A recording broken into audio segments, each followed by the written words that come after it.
The psychologist Winnicott believed that those in childhood raised by depressed or abusive parents would tend to develop a hyper-compliant false self. They may learn to not ask for attention and will give up on being spontaneous. The child gives up on having a spontaneous, desiring self in order to act as the parent to his or her parents. What's the big deal with being spontaneous? The classic Zorba the Greek is perhaps the greatest literary answer to this question, in which a mundane man collides with a Greek character named Zorba, who exudes passion, spontaneity, and the capacity for dance in the best and worst of times. This video is sponsored by Babbel. After graduating from high school, I decided to take a year off and travel Latin America.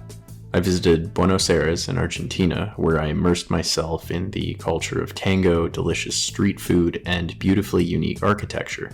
I was interested in learning Spanish before, but Argentina was the place where I decided to make it my life mission. Being Canadian, I'm far less exposed to Spanish culture nowadays.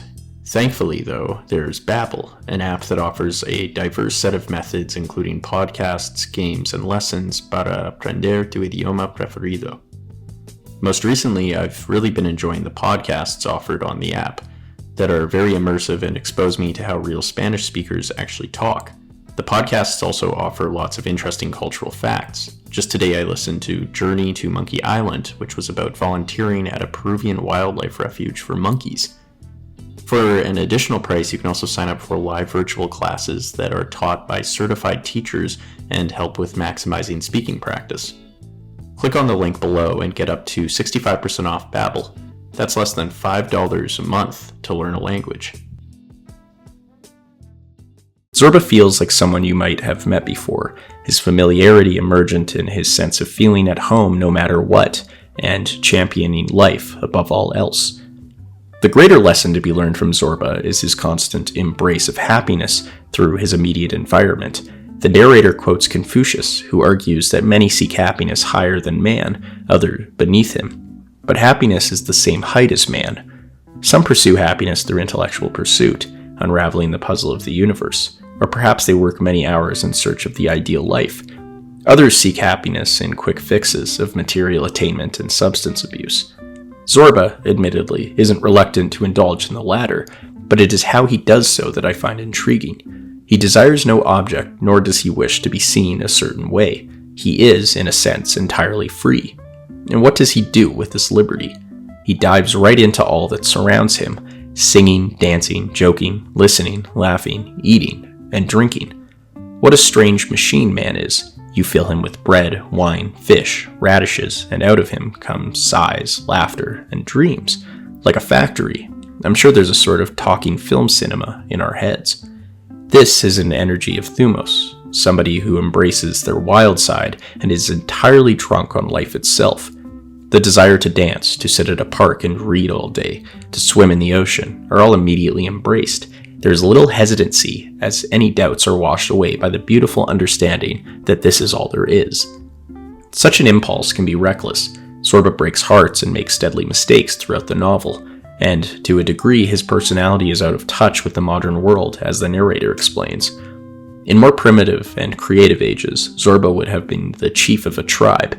He would have gone before, opening up the path with a hatchet, or else he would have been a renowned troubadour, visiting castles, and everybody would have hung on his words, lords and ladies and servants. In our ungrateful age, Zorba wanders hungrily round the enclosures like a wolf. To live like Zorba is to risk going mad, but there is an important difference in going mad versus embracing some madness from time to time. These are some of the best moments of our lives. I think back to dancing on beaches at New Year's, intimate walks with friends at night, and even the start of this channel. An impulse born out of pure procrastination and the mad idea that people would watch these videos. These are all moments in which I put madness above my fears or plans. This, of course, takes some form of courage. To go mad is to learn to die in a sense, to let go of your ego and fully embrace the rhythm of existence. You're going to look stupid and fail and fall flat on your face many times. This is natural. Every man has his folly, but the greatest folly of all is not to have one.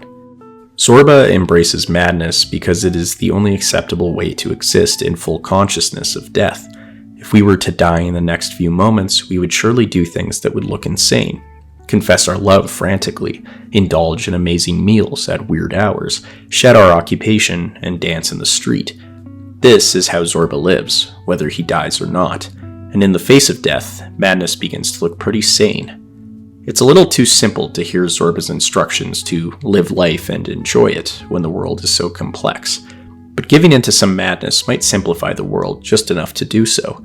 And, in the language of Winnicott, it just may lead you to your true self.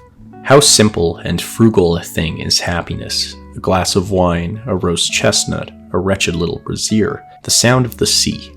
Nothing else. And all that is required to feel that here and now is happiness is a simple, frugal heart.